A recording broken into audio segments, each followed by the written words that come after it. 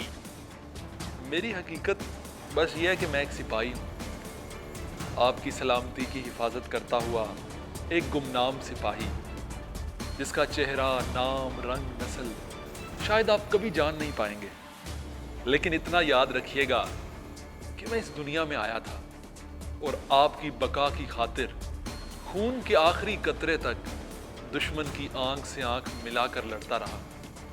مجھے بھول مت جانا۔ مجھے نہیں چاہیے کوئی دولت، شہرت، پھولوں کی چادریں یا کوئی تمغے اور اعزاز، بس چھوٹی سی خواہش ہے میری، مجھے یاد رکھنا۔